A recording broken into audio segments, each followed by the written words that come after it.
Today, it's quiet and peaceful here.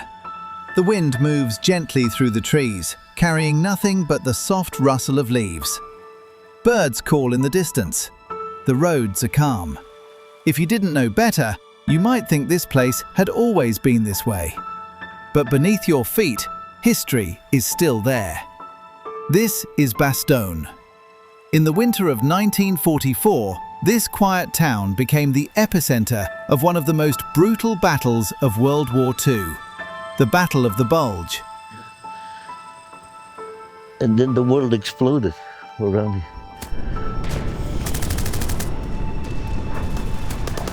Right, machine guns, artillery, though, heavy stuff, heavy artillery. And the explosions, the ground is shaking like it was an earthquake. As soon as the ground sloped up from the 400 yards, we opened up. And there was a slaughter. The snow turned red. They were yelling. Many of those men belonged to the 101st Airborne Division. They weren't supposed to hold this town. They weren't even fully equipped for winter. Yet they stayed, surrounded, outnumbered, freezing.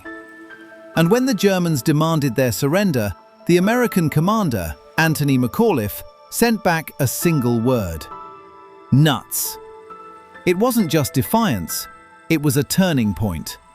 Because while Bastogne held, time was bought. And time meant reinforcements. The story shifts as we leave the forest behind. The silence of the foxholes fades, replaced by something different. Because now, we're not just here to remember, we're here to work. Ahead of us stands the Bastogne Barracks. At first glance, it looks like any military compound. But step inside, and it becomes something else entirely.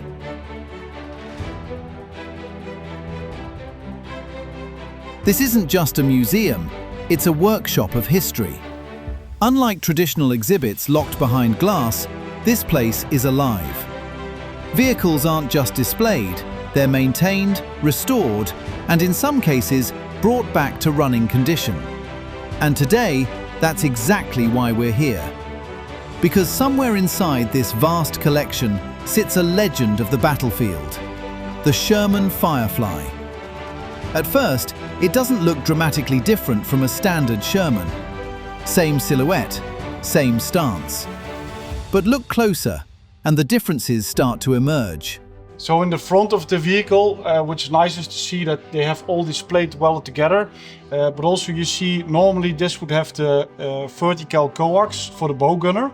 But when they converted it to the Firefly system, one of the problems was to get all the ammunition with them. And they sacrificed the place for the bow gunner. So there's no bow gunner anymore in this vehicle position. But the seat is currently, there's an ammunition box for all the shells to go in, and ballistically they close this by an extra armor plate, so because it has no function anymore. And also you see often that they add these plates because that was also a weak part in your design, because the small edge is a little bit extending, and you could so this helps in an extra deflecting the rounds. And later they didn't have this issue anymore with the different design where they have the glacis plate on a different angle and more room for a larger hatch system. This wasn't just a tank, it was a response to a problem. And now, decades later, it's become our reference. Because back home, a restoration project is waiting, and accuracy matters. Every bolt, every plate, every measurement, it all has to be right. Not just to rebuild the machine, but to respect the history behind it. So today isn't about watching, it's about documenting. Tape measures come out, notebooks open, cameras click. We move carefully around the Firefly, tracing its lines, studying the welds, measuring the exact length of components that were once designed under the pressure of war. There's something surreal about it.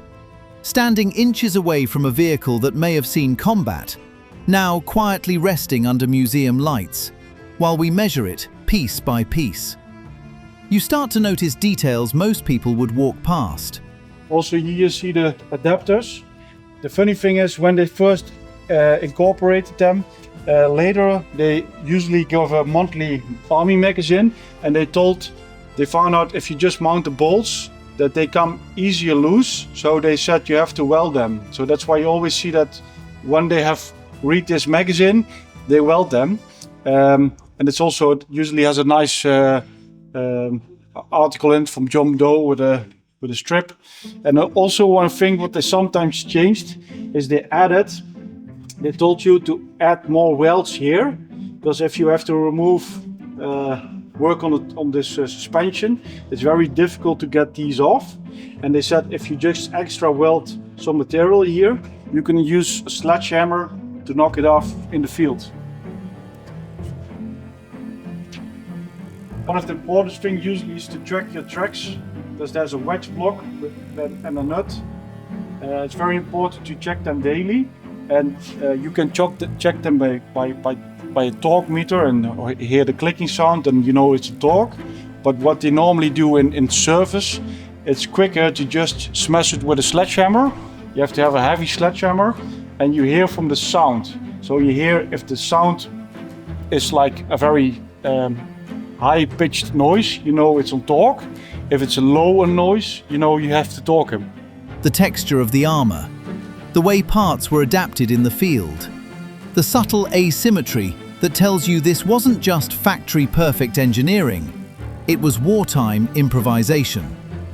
Every measurement becomes a connection, not just to the tank, but to the people who built it, modified it, and relied on it.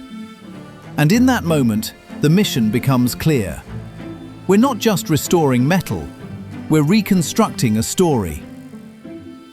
Next time on Behind the Frontlines, the Firefly restoration finally begins. But with a new project coming in, a couple of giants have to move.